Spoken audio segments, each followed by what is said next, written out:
পরিপত্র হাইকোর্টে অবৈধ ঘোষিত হলো, সেদিন থেকে সারা দেশের শিক্ষার্থীরা শান্তিপূর্ণভাবে তাদের সাংবিধানিক অধিকারের চর্চা করে আসছে।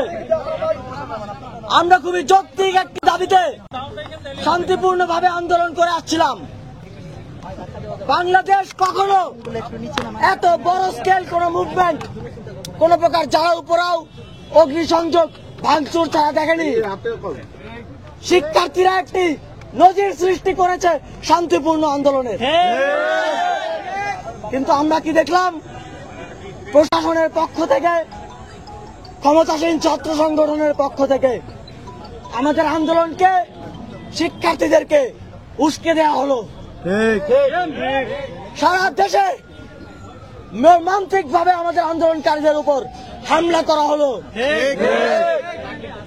আজ দুঃখের সাথে বলতে হয়, আমার ক্যাম্পাসের বোনেরা, আমার ক্যাম্পাসের ভাইয়েরা যখন তার ক্যাম্পাসের ভেতর একটি যৌক্তিক দাবিতে কর্মসূচি পালন করে, তখন বাসে করে, ট্রাকে করে আসা টোকাইরা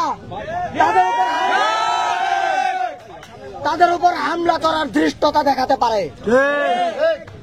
আমরা এই ঘটনার তীব্র নিন্দা ও প্রতিবাদ জানাই। যেই ভিসি এবং প্রক্টর আমার বোনদের নিরাপত্তা দিতে পারেনি, আমরা অতি দ্রুত তাদের বিরুদ্ধে যেন ব্যবস্থা নেওয়া হয় এবং আমাদের পক্ষ থেকেও তাদের বিরুদ্ধে ব্যবস্থা নেওয়ার ঘোষণা দেব। সংগ্রামী বন্ধুগণ, আপনারা দেখেছেন আমরা এই সংবাদ সম্মেলনটি শহীদ মিনারে করতে চেয়েছিলাম। আমাদের ক্যাম্পাসে পুলিশ আমাদেরকে বলল আমরা নাকি যেতে পারবো না। আমরা বললাম আমরা রেগুলার স্টুডেন্ট, আমাদের আইডি কার্ড আছে। তিনি তারপরও যেতে দিলেন না। অথচ আমাদের ক্যাম্পাসের ভেতর ওই টোকাইরা ঘুরে বেড়াচ্ছে। আমরা কিন্তু বেশি দিন এটি বরদাস্ত করব না। ঢাকা বিশ্ববিদ্যালয়ের শিক্ষার্থীরা নেমে আসলে কি হয় তা কাল রাত আপনারা দেখেছেন। এই টোকাইদের ঠিকানা এই ক্যাম্পাসে হবে না, এই টোকাইদের ঠিকানা এই ক্যাম্পাসে হবে না, এই ক্যাম্পাসে হবে না, টোকাইদের ঠিকানা এই ক্যাম্পাসে হবে না, সন্ত্রাসীদের ঠিকানা এই ক্যাম্পাসে হবে না, সন্ত্রাসীদের ঠিকানা এই ক্যাম্পাসে হবে না, টোকাইদের ঠিকানা এই ক্যাম্পাসে হবে না। বন্ধুগণ, এই মুহূর্তে আপনাদের সামনে সারা দেশের জন্য আমাদের পরবর্তী কর্মসূচি ও দিক নির্দেশনা দিবেন আমাদের অন্যতম সমন্বয়ক নাহিদ ইসলাম।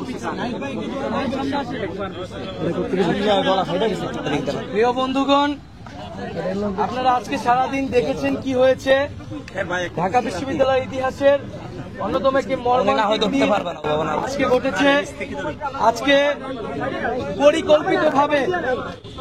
পরিকল্পিতভাবে বহিরাগত অছাত্র এনে এই বৈষম্য বিরোধী ছাত্র আন্দোলনকারীদের উপরে হামলা চালানো হয়েছে। আমাদের নারী শিক্ষার্থীরা আহত হয়েছে। আমরা এখন পর্যন্ত খবর পেয়েছি 2 শতাধিকের উপরে আমাদের আহত হয়েছে এবং যার মধ্যে 20 থেকে 25 জনের অবস্থা খুবই ক্রিটিক্যাল। আজকে যখন ঢাকা বিশ্ববিদ্যালয়ে হামলাটি হয়েছে তখন আমরা বিশ্ববিদ্যালয়ের প্রক্টরের নীরব ভূমিকা দেখেছি।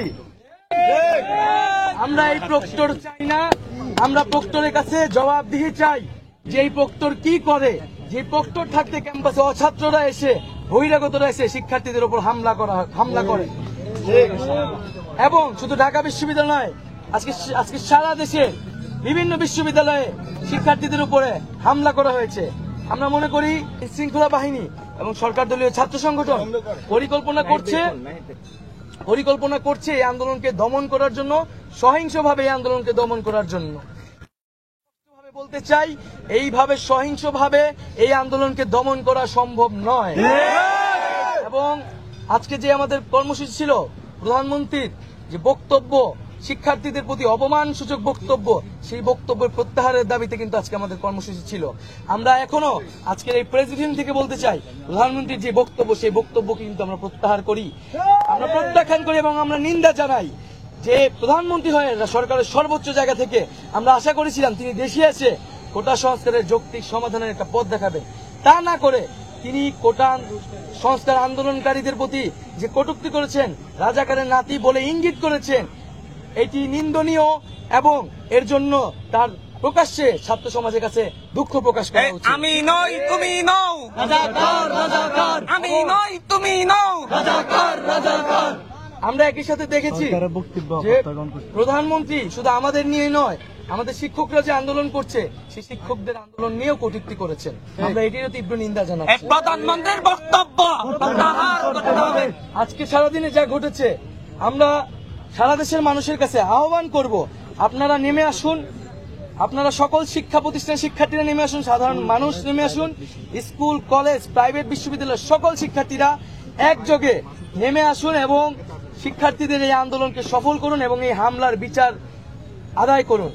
আগামীকাল আজকের যে হামলা, সেই হামলা এবং প্রধানমন্ত্রীর বক্তব্যের প্রত্যাহার এবং আমাদের যে এক দফা দাবি কোটা সংস্কারের, তার দাবিতে আগামীকাল বিকাল 3টায় সারা দেশের সকল ক্যাম্পাসে বিক্ষোভ মিছিল এবং সমাবেশ অনুষ্ঠিত হবে।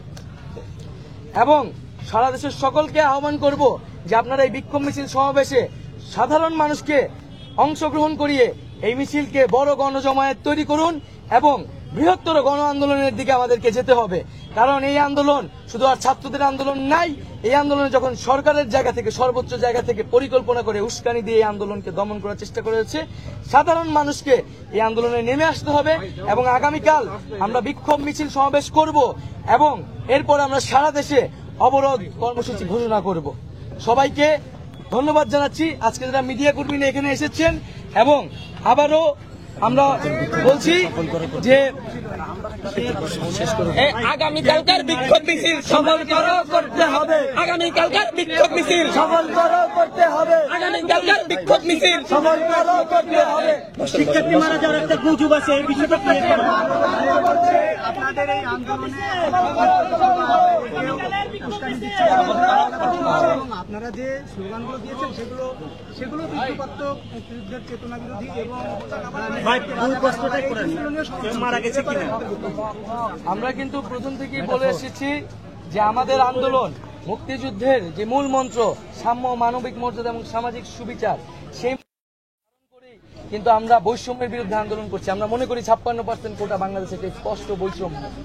ফলে এখানে আসলে এটি বলার কোনো সুযোগ নেই যে আমরা মুক্তিযুদ্ধের বিরুদ্ধে কথা বলছি, বরং যে কোনো আন্দোলনকে এই যে এভাবে ট্যাগ দেওয়া, রাজাকার বলা, মুক্তিযুদ্ধ বিরোধী বলা, এটা একটা গণতান্ত্রিক আন্দোলনকে ট্যাগ দেওয়া বাংলাদেশের একটা বৈশিষ্ট্য হয়ে দাঁড়িয়েছে।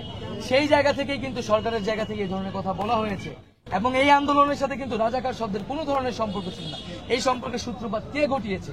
এই সম্পর্কে সূত্রপাত কিন্তু স্বয়ং প্রধানমন্ত্রী আন্দোলনকারীদের রাজাকারের নাতিপুতি বলে ইঙ্গিত করেছে।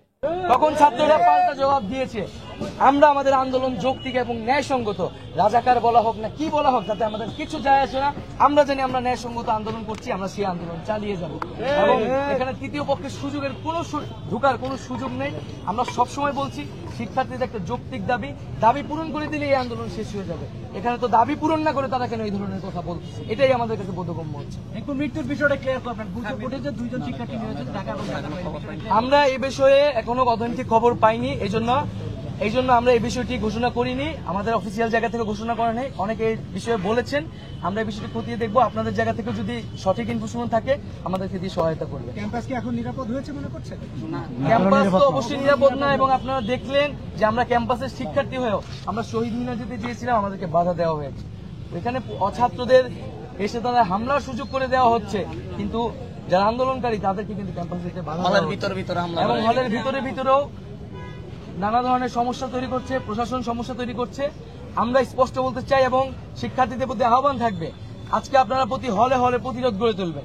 যেসব হল ক্যান্ডিডেটরা, যেসব নেতারা আপনাদের উপর আঘাত করেছে, আমাদের বোনেদের উপর আঘাত করেছে, তাদেরকে কিন্তু আপনারা হলে ঢুকতে দিবেন না। এই হল শিক্ষার্থীদের হবে, এই হল শিক্ষার্থীদের হল, এই হলে কোনো অছাত্র, কোনো সন্ত্রাসীদের জায়গা হবে না। অলরেডি দেখেছি অমর একুশে হল, শহীদুল্লাহ হল, এফএইচল, তারা কিন্তু হলে অবস্থান নিয়েছে এবং তারা প্রতিজ্ঞা করেছে, প্রতিরোধ করছে যে হলে যারা তাদেরকে হামলা করেছে, যেসব সন্ত্রাসীরা, এইসব সন্ত্রাসীদের তাদেরকে হলে ঢুকতে দেওয়া হবে না। সকল হলে আপনারা এই প্রতিরোধ তৈরি করুন, হল যারা নেতা তারা যাতে আজকে ক্যাম্পাসে ঢুকতে না পারে। আমরা দেখেছি একটা সামাজিক যোগাযোগ মাধ্যম সহ বিভিন্ন জায়গায় ছাত্রলীগের গুলি করা হয়েছে, শহীদুল্লাহ হলের এরকম একটা ছবি প্রকাশ হয়েছে। শিক্ষার্থী সেই গুলিতে আহত হয়েছে কিনা? আমাদের কাছে আমরা গুলি ফাঁকা গুলির শব্দ শুনেছি, এখানে রড ব্যবহার হয়েছে, চাপাটি ব্যবহার হয়েছে, ইট পাটকেল মারা হয়েছে, রামদা ব্যবহার হয়েছে। ফাঁকা গুলির শব্দ আমরা শুনেছি, কিন্তু কেউ গুলিতে আহত হয়েছে এ বিষয়ে আমাদের কাছে